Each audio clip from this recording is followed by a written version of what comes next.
Hey everyone, and welcome to the Deep Dive. Today we're tackling a film I'm sure you all know and love, especially this time of year. It's a Wonderful Life. Exactly. Huh. But we're going a little deeper than just the feel-good stuff this time around. Yeah, we're going behind the scenes with this one, really digging into how it became such a phenomena. Right. We've got articles, production notes, even some FBI files on this one, believe it or not. It's going to get interesting. So are you ready to find out how A Christmas Card turned into one of the most beloved films ever made? Let's dive in. All right, so let's start at the very beginning. This whole thing started with a short story, right? Yep, The Greatest Gift, written by a guy named Philip Van Doren Stern.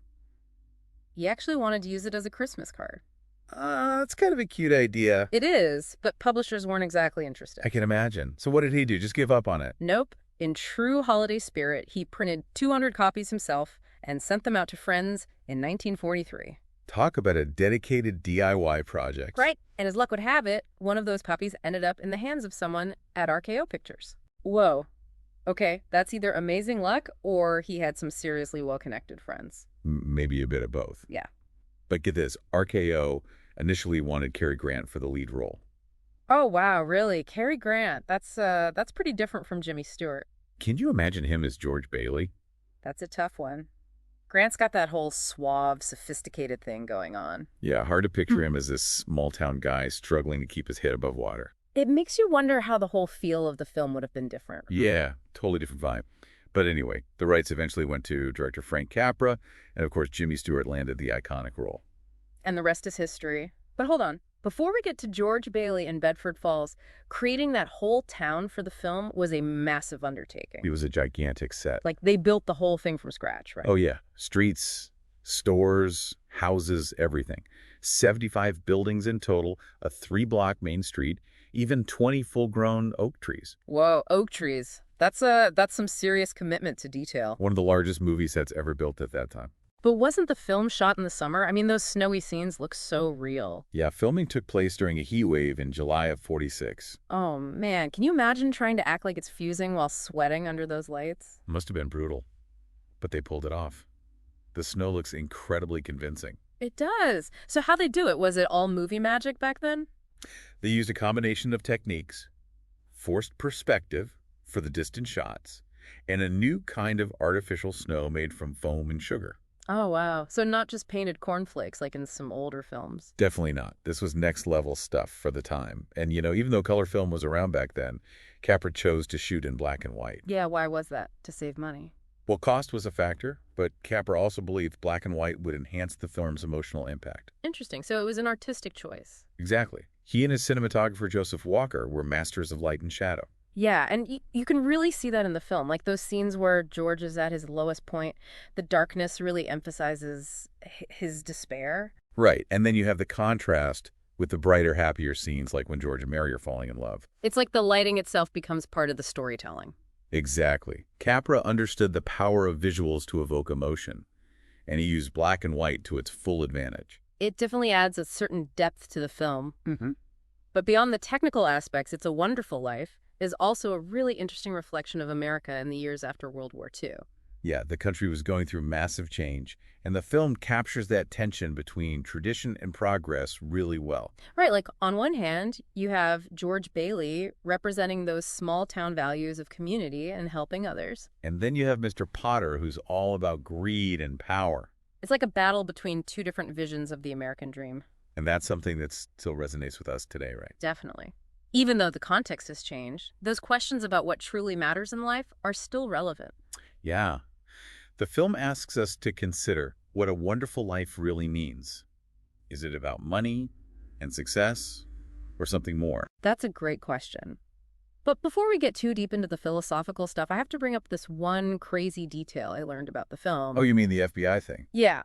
The FBI actually investigated It's a Wonderful Life for potential communist propaganda. You can't make this stuff up. It sounds unbelievable, right? This heartwarming holiday classic labeled as subversive. Well, it was 1947, the start of the Cold War, and people were on edge about communist influence. So the FBI saw Mr. Potter as this caricature of a capitalist villain, and they thought the film was trying to undermine the American way of life. It's pretty wild when you think about it. It is. I mean, it's a testament to how art can be interpreted in such different ways, It- depending on the context. Absolutely. What one person sees as heartwarming, another might see as dangerous. And it makes you wonder what other anxieties were floating around at the time that the FBI was picking up on. Yeah, like were people really that suspicious of anyone who questioned the status quo? That's a great question.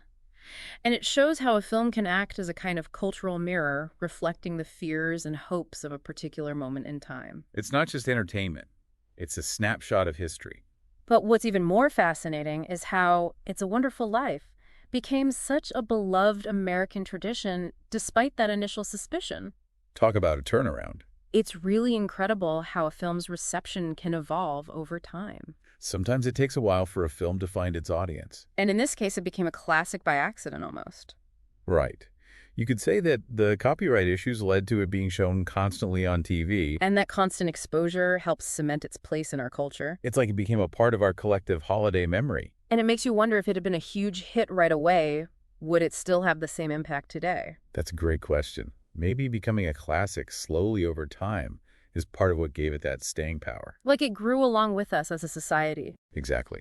And as we move on to the next part of our deep dive, I think it's worth really looking at how Capra uses all the elements of filmmaking to underscore the film's themes. Yeah, like the set design, the lighting, the whole atmosphere of Bedford Falls. It all works together to create a really powerful and nuanced story. And we'll unpack all of that right after the break. It really did become a classic in a roundabout way. Yeah, it wasn't exactly a box office smash when it first came out. I guess people in 46 weren't really in the mood for a story about a guy almost losing everything. Especially right after the war, audiences were probably looking for something a little more lighthearted. Right. Escapism, not a reminder of life's struggles. But then things took a turn. Remember those copyright issues we talked about? Yeah. What about them? Well, because of those issues, It's a Wonderful Life ended up being shown on TV constantly in the 70s and 80s. Ah, back when there were only a few channels to choose from. Exactly. Right. So even if you hadn't seen it in theaters, you were bound to catch it on TV eventually. And it just kind of snowballed from there, Yeah. right? Exactly. It became this holiday tradition. Families would gather around the TV to watch it together And a whole new generation got to experience the story. and fall in love with it. It's like the film found its perfect audience at the perfect time. It's funny how things work out like that. You know, it makes you wonder if it had been a huge hit right from the start, would it still have that same timeless quality? That's a good question. Maybe becoming a classic gradually over time is part of what makes it so special. Like it became woven into the fabric of our culture. Exactly.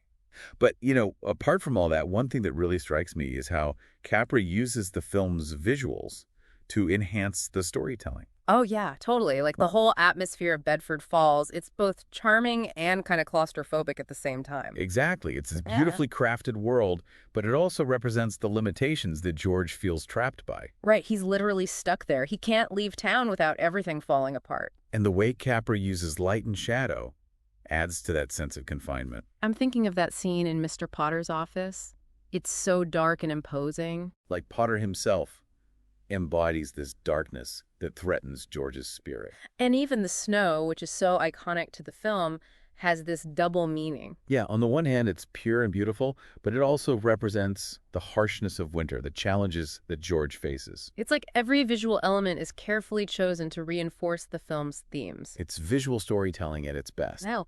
Capra wasn't just making a movie, he was creating a world. And it all comes back to that central question. What does it really mean to live a wonderful life? Is it about money and status, like Mr. Potter believes? Or is it about something more? Something about community connection, making a difference in the lives of others. That's the question that keeps us coming back to this film year after year. It's a question that resonates with all of us. Because it's not an easy question to answer. There's no simple solution. And that's where the whole idea of the ripple effect comes in. Clarence shows George how even the smallest actions can have a huge impact. Right. It's like that butterfly effect thing. One tiny change can alter the course of history. And that scene where the whole town rallies around George at the end, it's not just about saving him financially. It's about acknowledging his worth, showing him that he matters. Exactly. They're saying, "You're one of us, George, and we've got your back." It's such a powerful moment.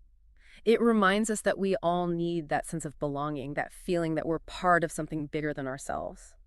But it also makes you think about the characters who don't get that happy ending. Like Mr. Potter. He ends up alone with his money, but it clearly hasn't brought him any real happiness. It's like the film is saying that choosing greed and isolation leads to a different kind of emptiness. The spiritual poverty. Exactly. And it's a choice we all face in our own lives.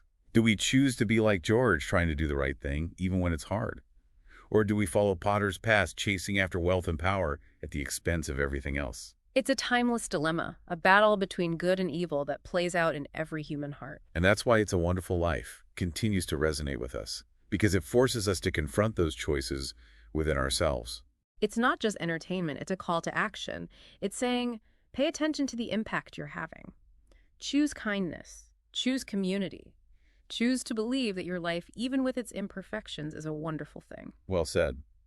And as we wrap up this part of our deep dive, I think it's important to remember that even though the film is set in a very specific time and place, its message transcends those boundaries. It speaks to something universal about the human experience. Our longing for connection, for purpose, for a sense that our lives matter. And It's a Wonderful Life, in its own way, offers us a roadmap for finding those things, not through material wealth or success, but through the simple act of being present, caring for others, and recognizing that our lives, even with their struggles, are woven into a larger tapestry of meaning. It's funny, we talk about this movie as a Christmas classic, but it really goes way beyond the holidays, doesn't it? It really does. At its heart, it's about those big questions we all ask. What's it all about? What kind of impact do we have? And those questions are just as relevant today as they were back in 1946. Maybe even more so. I mean, imagine George Bailey trying to make sense of the world today. Oh man, I know, right? Instead of a bank loan, he'd be drowning in student debt. And forget Mr. Potter. He'd be up against algorithms and corporations and all these forces that feel just as powerful and uncaring. It's like a whole new level of anxiety. Right. And what about Mary? Would she still be content as that stay-at-home wife? Good point. The film definitely reflects those traditional gender roles of the time. A modern version would have to address how those expectations have changed, or maybe haven't changed enough. It's interesting to think about. Would George's crisis be about losing his job or feeling lost in the gig economy? Maybe instead of wishing he'd never been born, he'd be doom-scrolling through social media, wishing he could just log off from reality. Huh. I can see that. We'd have to come up with all new problems for George to face. Not just financial ruin, but climate change. The pressure to be successful in a world where success seems impossible to define. But even with all those updates, I think the core of It's a Wonderful Life would still hit home. Oh, absolutely. That need to feel like your life matters, that you've made a difference. That's timeless. It's like the film becomes this conversation across generations. We're all watching the same story, but finding our own meaning in it. It's like, what did it mean to audiences back then? What does it mean to us now? Yeah. And what will it mean 50 years from now? That's the power of great art. It speaks to us across time. And who knows, maybe someone listening right now will be inspired to reimagine It's a Wonderful Life for their own generation. Now, that would be something. But for now, we hope this deep dive has given you a new perspective on this classic film. As you watch it this year, think about it. What would your wonderful life look like? What kind of mark do you want to leave on the world? Because that's the real magic of It's a Wonderful Life. It reminds us that we all have the power to make choices, big or small, that ripple out and shape the world around us. Well said. And on that note, we'll leave you with this final thought. It's a Wonderful Life. It's more than just a movie. It's an invitation to believe in hope, the importance of community, and the truth that each of us has something unique and valuable to offer. Thanks for joining us on this deep dive. Until next time, keep exploring, keep questioning, and keep discovering the hidden depths in the things you love.